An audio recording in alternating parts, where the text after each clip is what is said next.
It's not found in trophies, achievements, or the things the world often celebrates. It's built over thousands of small moments.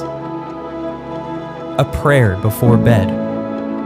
A late-night conversation when life feels overwhelming. A hand on your shoulder when words just aren't enough.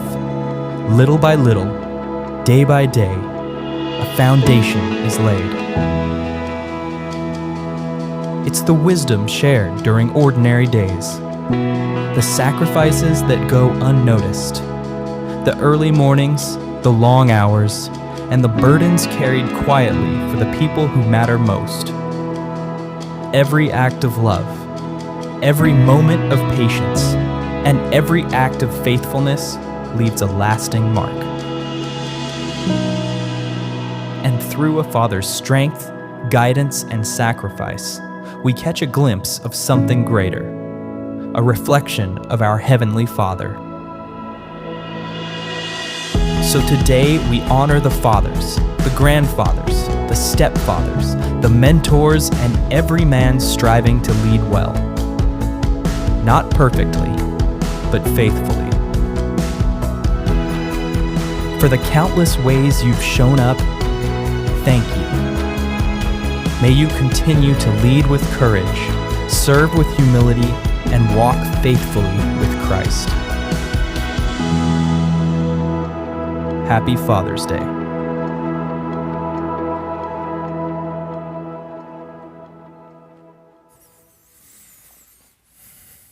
Well, again, good morning, and it's an honor always to be here to share, and I hope that what I've got on my heart today will be a challenge and a blessing all at one time, if we can find that place. So we hear the word inheritance, and we know what that word, when we hear it, we immediately think of stuff, insurance policies and houses and maybe a little money. And at times those things are nice. Nobody's going to lie about that, and because sometimes they're helpful. They may advance a cause or allow you the opportunity to do some things. Now, what I want us to consider this morning, what I want us to truly give thought to, is something that is beyond the physical assets, something that is able to be passed down in such a different way, something that is left behind that is far more valuable than things. Because if we're honest, and again, this is not to be negative, but things can be taken away. Okay? They can. It could be a natural disaster, it can be a thief, it could be multiple different things that could go wrong. But the things that can't be taken away because they live within our heart, that's where real value is found. And that's what I want to look at this morning as we share this little bit of time together. Because again, money helps, and property may be nice. Maybe a business could be good to be inherited. And again, not to be negative, with those things being able to be lost, what I want us to gravitate more to understand today is the stories, the memories, the sitting on the fishing bank conversations, the hands-on instructions of how to do stuff. You can't buy that. Those are the things that you can hold on to forever. These are the type of things that live on. These are the things that we can hang on to no matter how much time passes, because these are the things that build legacies. These are the things that carry on long after we're gone. These are the things that has wealth that are not governed by dollar signs. As we look at the words and we look at what we're studying here today, if you will, from Deuteronomy, we look at these words, and while we find value in what appears later in the New Testament, obviously as the greatest command in the law by the words of Christ, I want us to look at the value of how they've been given in its original text here, how the formation of how that comes to be. And so we find Moses preparing his people He's giving them words to live by. Not just simply a command in the sense of an obligatory thing, but something to live by, something that will shape their lives. In other words, leaving something behind that is greater than anything they would ever own, anything they could ever buy, something that would truly shape their life and the lives of those that would come behind them. He says in verse 5, love the Lord your God with all your heart, with all your soul, with all your strength. Now, of course, as I said, Jesus would later label this as the greatest command in the law. But I want us to think about the value of this statement. It is foundational. In other words, okay, let's start here.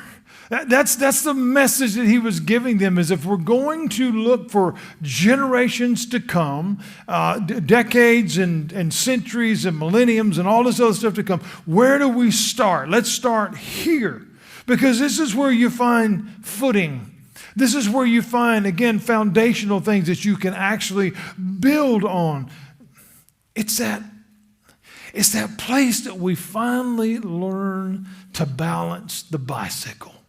That's what came to my mind when I was writing this. Because once we've mastered that, and anybody in here that maybe hasn't, it's something that's truly amazing. Once you figure that out, once you master those two wheels and you can keep that thing on those two wheels and keep going, it opens the door for miles and miles of journey. I remember growing up out in the middle of nowhere, on a farm and in dirt roads and wooded paths and stuff all over the place. And it's one thing, just to see it. But once you mastered that bicycle, man, you could go everywhere. You could go all over that place in miles and miles of journey, and you could jump the ramps and skin up your knees and all the things that bring the memories and all the stuff that comes back. Because, I grew up in the era of Evel Knievel, so of course you had to try, right? I mean, that was the way it was. And so here you're able to travel a road that's learning. That's advice that doesn't go away. That's something you can carry with you forever. That's something that can be passed down. All of us have, most of us here have children of various ages, and we want to pass things down. It's one thing to give trinkets and treasures and whatever, but passing something on that allows you to continue to navigate this thing called life, that's an inheritance. That is where we find value. And so Moses says, love the Lord your God with all your strength, with all your mind, with all your heart, all your soul, all this other stuff. All. We think about that word, all. This speaks of commitment. Okay, think about what it's saying here. But not only is it commitment, you're all in. But he says all your heart, all your soul, all your strength, that's relational. Okay, that's where this thing begins to get personal now. Something is different. And in other words, what he's saying is if you believe, if you trust, if you mean it, then let it show. Let it be real. We live in a lot of unreal things today, a lot of phony, a lot of facade. And here he's saying this foundational thing that I'm giving you, that I'm passing down to you for you to continue to pass on. Understand this is footing, this is grounding, this is where we can go. I remember my dad always said, whatever you end up doing, this is growing up, thinking about, whatever you end up doing in this life, mean it. Take it serious. Actually, it doesn't matter what it is. It's not about a pathway forwards that you have to be a doctor or you have to be this. No. Whatever you choose to be, whatever you choose to follow, just mean it. Give it your all. Be the very, very best. And that seems almost cliche, but that was so powerful. It's whatever you do, mean it. And this is what he's saying. If you're going to profess a faith, if you're going to profess it, then do it all. Don't let it just be in name only or in title only, but really, really be serious about it. Do your very best because it will matter to someone. Okay? It will matter if you're, again, I don't mean this in any kind of demeaning way, but it matters if your trash man that comes on Monday cares. If he makes sure the container is empty and it's put back down in the place that it goes, or just goes by, the heck with it, I ain't picking it up today. That matters, because then the same mess will be there next week, right? Or they dump it out and some of it misses the truck and they keep driving. That matters. Do your best. That is things that we can pass on. Is don't half-heartedly do things. Don't haphazardly do things. Mean it. Moses says these words. In other words, what I'm sharing with you, he says, these words I am giving you today are to be in your heart. Think about what he's saying here. He says, these words that I am giving you today are to be in your heart. So this is not just about passing things, if you will. This is not just about a fad or a popular saying, that you can, he's saying, carry this with you forever. Carry this with you always, no matter how long or how short life is. Let this be your central building block in your life. Because what we carry with us, friends, this is what he's saying here. If what we carry with us, if it's important, then it's important enough to share. It's not something that we just keep within ourselves. We tell everything, especially in the world today. I mean, nothing is kind of kept off the radar. Everything gets out there, little, big, and small, and insignificant, and everything else. And some of it is good, and other things are like, really? I mean, it's just true, but everybody seems to need to share everything. But he's saying if it means something, let it be from your heart. Let it be real. Let it be enough that you want to share it with others. Well, that's a question that we have to ask. Do the things that I carry with me, does it matter? And does it matter enough to share it with somebody else? Life advice, faith motives, work suggestions, whatever it might be, the impact matters because of the way that it is important to you. If you don't care, why would anybody else? And so we think about that in the idea of being a role model, a dad, a grandfather, or a father figure. It should matter. But that should matter for all of us, even as believers, as to how that is reflective to others. How do they see that? So Moses is saying all this should be in your heart. Because the impact of what you're going to share, it matters. And we should realize, and this is important as we think about the idea of inheritance and passing on, what we have to realize is it doesn't stop with us. It doesn't. It keeps going. We have etchings on concrete statues of quotes from 1,000 years ago. We have all these different things. We have words contained within Scripture. So-and-so said. This thing passes on and on and on. My dad taught me, and I've tried to pass this on to my girls and my grandkids, and I truly hope they'll do the same. The things that were said, the things that mattered, you keep those things going. It's not about family tradition. It's about stuff that matters. And this is what Moses is saying here. He's saying, take these words that I'm giving you. Take this opportunity I'm giving you. And we think about that for a minute. These words, and again, you got to forgive me because my vision is really throwing me off today. So I'm probably going to read more than I normally would. But he's saying here, these words I am giving you. Think about the expression of that word, giving you. I am giving you. Giving is an act of exchange. It's something that you're handing over. I'm giving this to you. It's something that is placed with someone. He said, they are to be in your heart. This, what I'm giving you is something important. What I'm giving you is something that I really mean. And I want you to have it. We think about that, the things that we share. It's something I want you to have this, whether it's a tangible, physical thing, but most importantly, our words. What are they saying? What is our character, our demeanor, everything that we're passing down? Because this represents, he says here, they're to be in your heart. Why is that important? Because the heart is the emotional center of our being. You know, I mean, think about how many phrases we have. I mean it with all my heart. I love you with all my heart. We have all the heart is the emotional center of our being. And it is where we store things that we value. Think about that. And he says, this is why I want you to keep these words in your heart. He said, repeat them to your children. Repeat them to your children. In other words, pass it on. Pass this on. We repeat stuff all the time that we hear, don't we?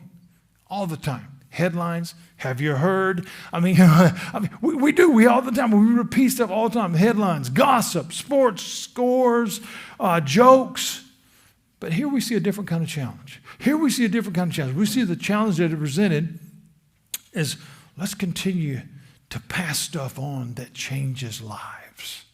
Let's continue to pass stuff on that makes a difference.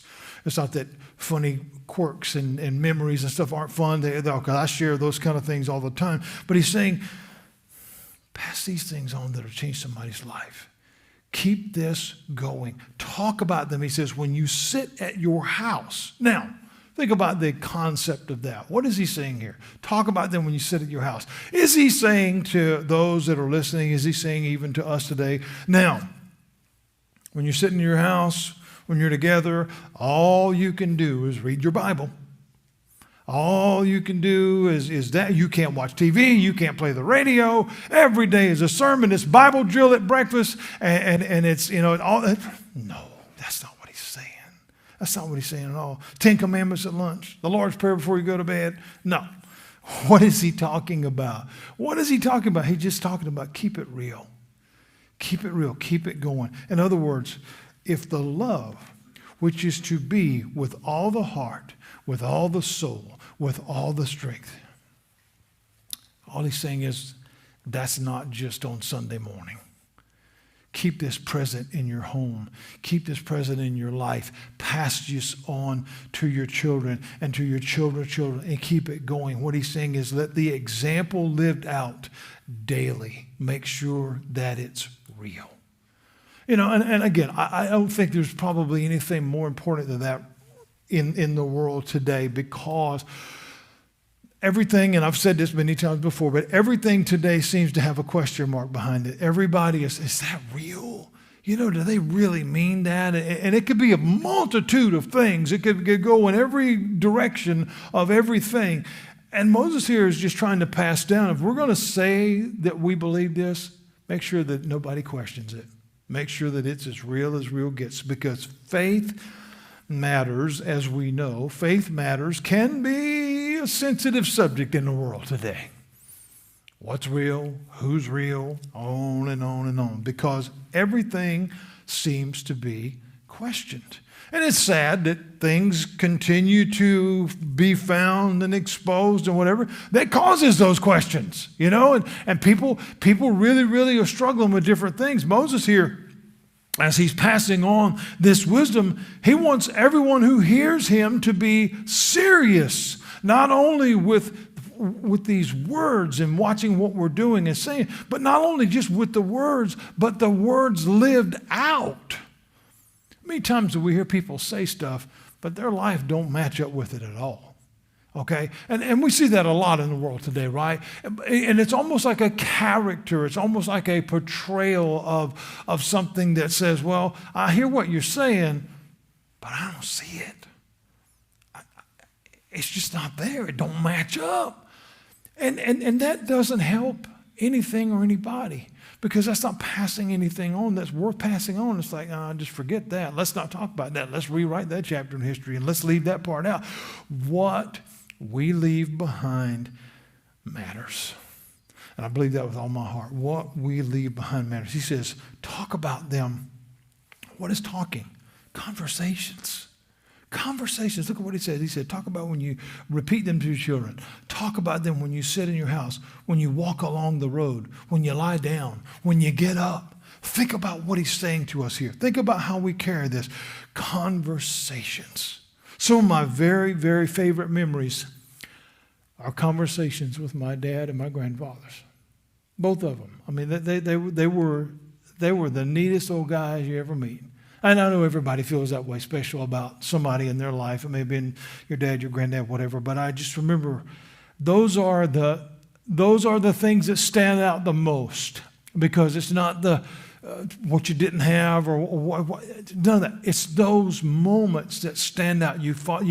Life wisdom that gets passed on even from the time that you're, 3, 4, 5 years old and on and on and on. And I remember the very first time I ever caught the biggest fish in my life, 8.5-pound bass. I'll never forget it. It was a great one, Tom. It was beautiful. I'm like 5 years old, right? I'm just this little kid with a tiny little Zebco. But you can catch everything with a Zebco, right, Tom? And but it was, they didn't want me to fall in the pond. So I remember my mom, she didn't go, but she made my grandfather promise that I wouldn't fall in the pond.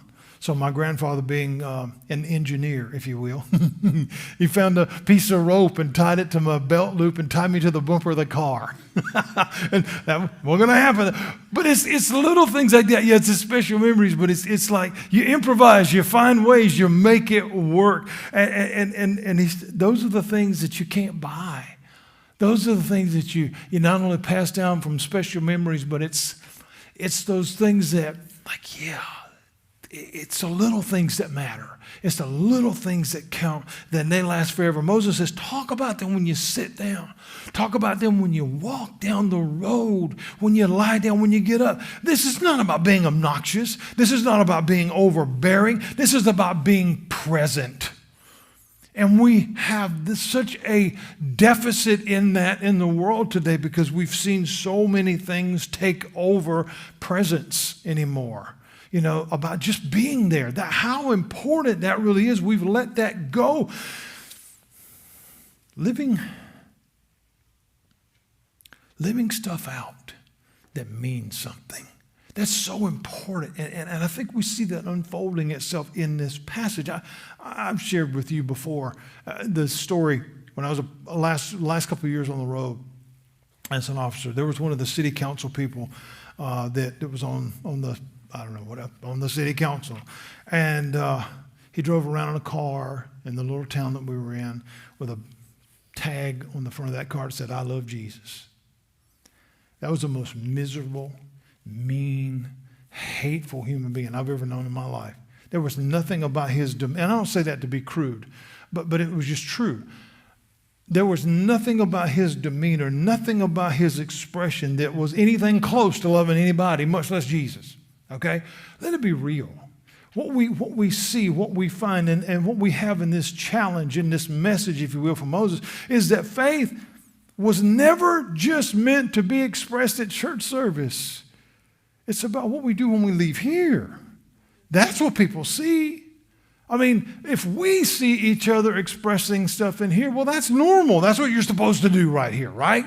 Okay? If anybody was in here, if Charlie and Sam got in a fist fight over here, that would be a little abnormal. We shouldn't have that. Who's taking bets? No, but seriously, that wouldn't be the normal thing, right? That wouldn't be the normal. But what about out there? Well, that's my private side. No, if it's who you are, it's who you are. It don't mean you got to wear the T-shirt that says "I love Jesus." It don't mean you got to, be like the guy on the corner of Rayford and Hope Mills Road with the saxophone and the Bible. You don't have to be him. If you've never seen him, trust me, ride down there one day and you'd be like, wow, okay, that guy may be a nut. But no, but he means it. I'll give him that. He's sincere. But seriously, you don't have to do that, but just be real. That's all he's saying. And if you are, you pass that down. Other people see that because it changes things. It means something. Faith was never meant to just be expressed in a time like this. It's your life. I mean, you've heard me say it many times before. Our life is our greatest witness. That's the bottom line. And I believe that because it's real. And I'm not talking about having to quote scripture all the time. I'm not talking about you got to go get a seminary degree or put a steeple on your house. No. It's just living out what it means. He said, love God with all your heart, with all your soul, with all your strength. What does that mean? That's me. That's my makeup. That's my 3 parts. That's what's there. Let it just be real. It's expressing that love that we claim to feel that is real. that it really is a part of who we are. He says that we are able to share that with those that we care about. Think about it. He says when you're walking down the road, when you lie down, when you get up, when you sit down, that it's just part of who you are. This is not, friends, please understand, this is not about being perfect. Moms and dads alike, well, if we're honest, we fall short. Okay, we all do. We all do. This is not about any kind of guilt, condemnation, or anything that we should feel terrible. Oh, I didn't do this right, or I missed a ball game. Or, life happens. Okay, we could all go down all that list of stuff that we wish would have happened, or that we regret, or we wish our dads would have done this, or what. Somewhere along the way, we're going to fail. Somewhere along the way, we're going to miss something. If we look at the major characters in the Bible, they did too. We're not talking about a compilation of perfect people. We're talking about a compilation of flawed people that showed us that life happens. Life is real. And so this lesson here that we see from Moses was not go and never fail. It was not go and be perfect. It was not go get your Dad of the Year pin or anything. It was about establishing clarity and about leaving something behind worth remembering. That's what it was all about. It was about leaving something behind that is worth remembering. We all know stories. Every one of us knows stories that are not so favorable about other people, and especially people in our family. They had flaws. My grandfather that taught me everything. Okay, I mean, he was my hero outside of my dad. I mean, he was like awesome, but he was far from perfect. He had some hiccups, I mean, he did. And when it was rare, it didn't happen a lot, but, if he happened to go off with the guys and find a cooler full of old Milwaukee, things weren't so good, I mean, but I don't remember that. I don't care about that. It was those Saturday fishing trips. That's what mattered. It was those teaching you how to play the guitar. It was that, all those different things. It was coming home from college and them slipping you a $100 bill and say, don't tell your grandmother, maybe she'll give you one too. Those are the things that I hold on to. That's what matters, It was so funny. He walked a little funny because he carried all of his money in his pocket. He had a wallet that was like this big, and it was wrapped with rubber bands around it. He called it the Bank of Andrews, and he carried it in his back pockets. He said, because that's the only bank I trust. He was just such a unique character. Those are the things we remember. We have those stories that aren't so great, but it's not the focus of the memory. It's always the things that meant something. Being there no matter what. Being there no matter how hard it was, no matter what the time constraints were, all those different things, not forgetting birthdays, even if it's a phone call, it doesn't matter, all those little things. I remember just, in recent times, just within the last year, I said I was going to be able to do this today, but anyhow, last year, no matter how sick my dad was, and he was in his coming to his end, he remembered my birthday.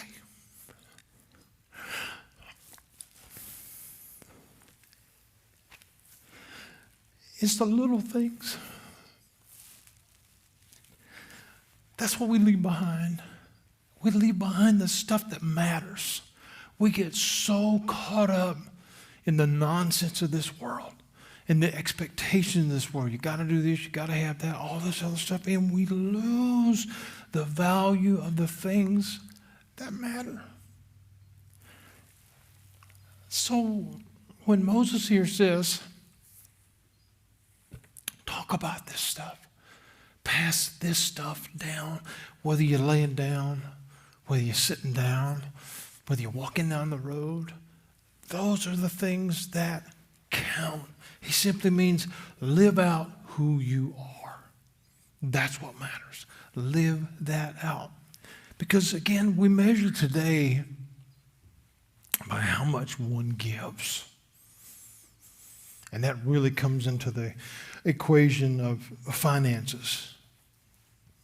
But here, what we find Moses pointing toward is the stuff that matters. He says, be there. Be there, whether you're walking down the road, whether you're sitting down. That's what matters, is being there in that sincere way. Because life's busy today. We all know that. And it doesn't matter how old we are or how young we are. The pace of things have changed. Okay? That's just the truth. The pace of things has changed. It's different than when, especially those of us that are getting a little older, things were different. The roads were slower because there was only 2 lanes. But it was different, right? It was different. It was a different pace, and all those things it was a different time. And life today is busy, and the pace is ever increasing. The cell phone, it's replaced family conversations. They're gone. Unless you are intentional, they have. It's replaced family mealtime. Everybody's on their own corner doing their own thing. I don't say that to be the old grumpy guy in the corner. It's the truth. We see it all the time. You know, the catch in the backyard with 2 gloves and a raggedy old baseball. That's a cool thing to see. You don't see it much anymore. Laughter. Moses said, love God with all that you've got, with all that you are. Jesus said, the second thing of that is just like the first, love your neighbor. Take care of one another. Look after one another. Love requires presence. Think about that. Love requires presence in some form or fashion. Relationship requires being there. And that's what's important. In other words, be real. Make the effort. Do what it takes to get where we need to be, not just go through the motions. It says in verse 8, bind them as a sign on your hand. To bind something is to tether it to you, to be attached, tie together. Again, pointing back to the meaning, not just playing a role or going through the motions, but becoming some type of character, but being seen as the real thing. Like if you see it attached to you all the time, that's real. It's there. It's a part of you. You take it with you wherever you go. I see the tragedies sometimes. And it's heartbreaking, to be honest with you, of so many people today, but especially our young people. Okay, let's just be real here for a minute. We turn on, whether it's your social media feeds, what's happening in Fayetteville, or if you're looking at a major news industry or whatever. Some of the greatest tragedies, I think, are the headlines that read, a 14-year-old just did this. A 17-year-old just committed some atrocity. A 19-year-old, whatever. And they're all headed to prison for life. Violent crimes and irreversible decisions that have been made. Life-altering situations. Here's what I say to that. They look at those pictures of those young men and young women. And it's sad. They look so lost. They look so rejected. Now, in no way are they not accountable for their actions. The minute they pulled that trigger, the minute they plunged that knife in someone, whatever they did, okay, they're accountable for their actions. But someone failed that young person. Someone failed that young person. Dad today is a title that's not always seen as honorable, and that's sad. It really is, but it's real. It's true. Whether it's been portrayed by TV that all dads are stupid and they can't even boil water and they're the goofy, not even comedy, they're just stupid and worthless. That's not helped. That's not helped over time, because I promise you they're not all that way. I can cook, and I've cleaned the toilet many times, changed plenty of diapers. I mean, that's, and I don't say that to pat myself on the back, but that's real, okay? So, but unfortunately, we don't see that title as honorable because some have not created something worthy of honor. All right, that's just true. Many people have really blown it. But if we consider what we leave behind and why it matters, maybe then we begin to see something a little bit different. maybe then we begin to see that extra hour at the office, well, it made the accounts grow a little bit more and it looks good. But that back porch conversation that was missed might have prevented a jail sentence. That's what matters. That's what's important. And this is what he's trying to get us and point us towards seeing. Jesus told the story of the prodigal son. Jesus told that story, and we can look at it on a couple of different perspectives. But I think if we look at it from the idea, well, we can get all over that young man because he made all these terrible mistakes. And he went out and he was, threw his money away and he messed up it. He made bad choices. But I want us to look at how that story goes. He did those things. He owned those things. He never denied that he did those things. But look at what happened. When it all came down to it, when it all came crashing down, when the bottom fell out, when he's in the hog pen, okay? I don't know if any of you have ever even driven by one. That's a nasty place. I mean, the smell carries for miles. It is not a good. Here he is in this, and they said he's so down and so far down that he's desirous to even have what the hogs are having. Have you ever seen slop? Now look at your spouse. No, I'm just kidding. Bad. It's not good, right? All right, so this is how far down he was in life. Look at what happens when he gets there and he's really hit rock bottom. He said, I will rise up and I will go to my Father. Why was he able to say that? Because he knew that door was still open. He knew that door was still open. That's what leaving something behind looks like. That's what leaving something behind that matters. That's what it looks like. Building something that will last forever. Moses said, bind these words on your hand and let them be a symbol on your forehead. Now think about that. It's got to be seen. I mean, it's so clear, it's so visible that you can't miss it. We know that in a visual world, okay? We live in a very, very visual world where something that stands out when it walks into your presence, and it could be a multitude of things. It could be a tattoo. It could be a bright colored shirt or hat. It could be wild clothes. And in today's world, it could be none. I mean, you never know what you're going to see when you walk outside of your door today. I mean, it's just that's the world that we live in. But regardless, what gets your attention? Stuff. Everything that you see. And you don't know what you're going to see. Every day is a gamble. But it's something gets your attention. What we find out here, though, what we see is the importance of being placed on who you really are is what we find here. And what we find as this is beginning to kind of come together, what we find is the importance of who you really are.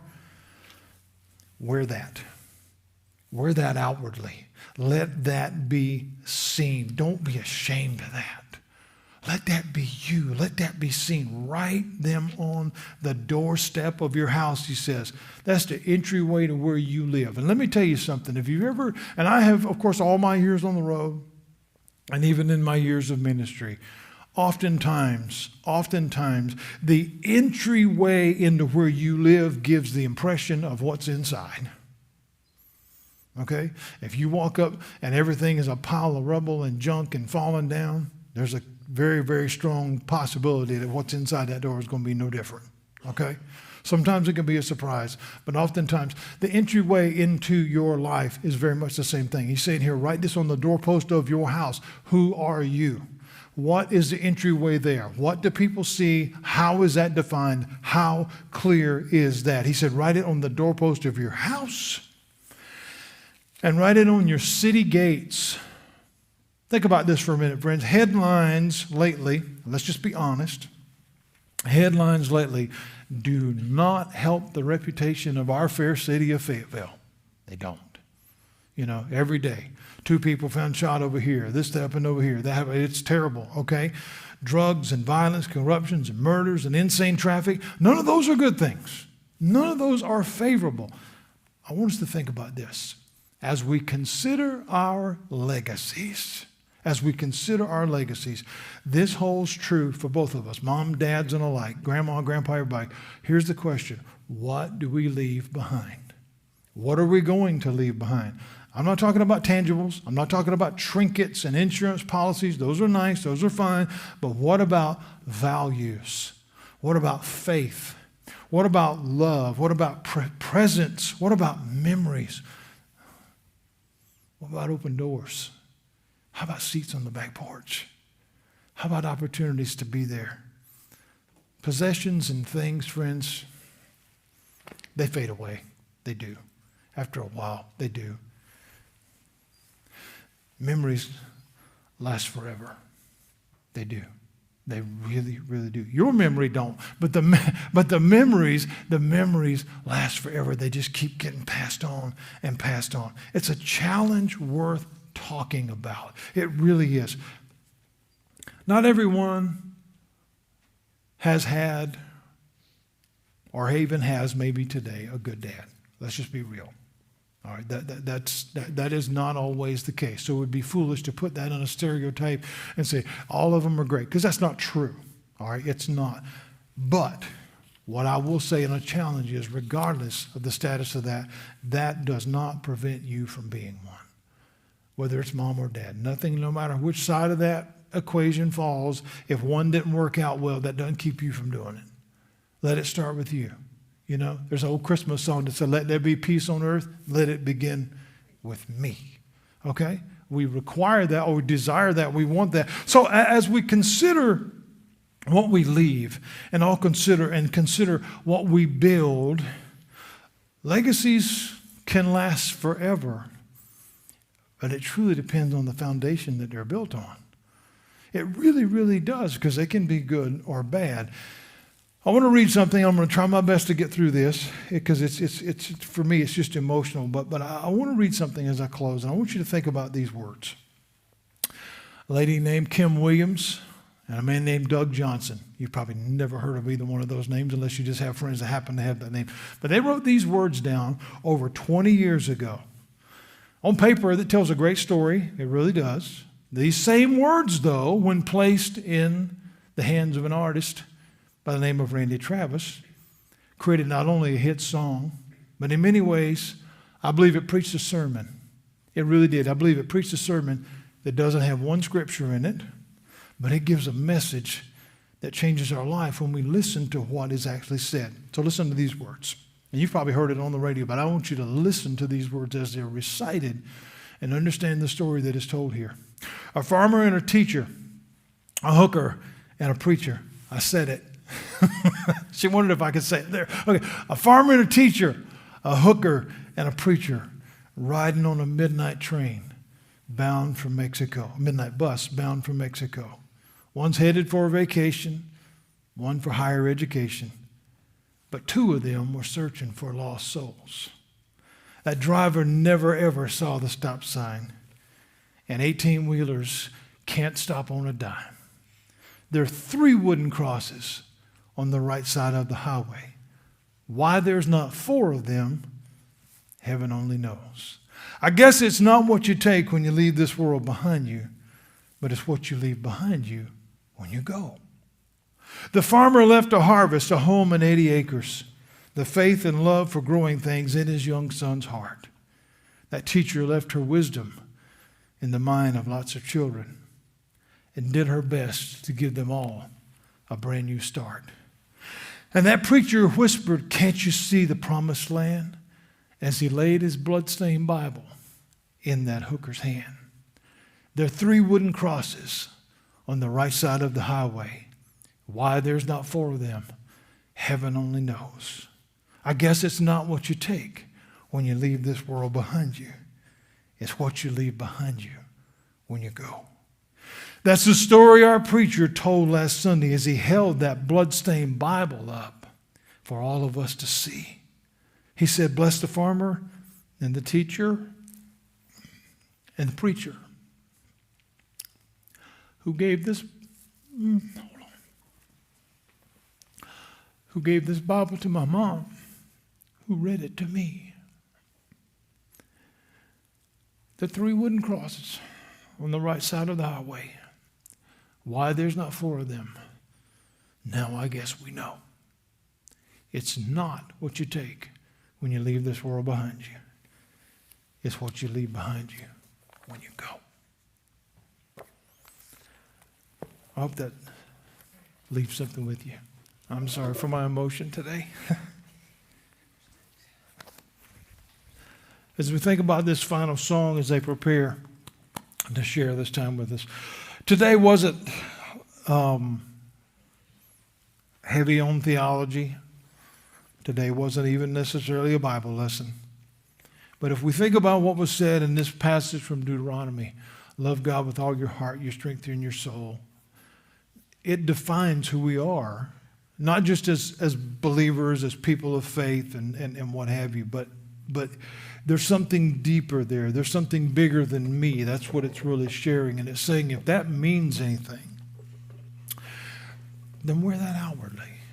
Take it wherever you go, wherever you sit down, wherever you walk, wherever you lay down, wherever you get up, all those different things. And that, friends, is what we pass on as parents, not just dads here. Of course, we celebrate Father's Day, but as everything, it's the legacies that we leave behind us, the things that we say, the things we do. Those are the things that matter. And sometimes we lose sight of that because of the busyness of the world and the craziness of the world and the frustration and the stress and all the other stuff. But we think about, what do we leave behind? Do we leave behind something that grounding, something that foundational, something that will not just change your life, but will keep life going long after we're not here? That's what's important.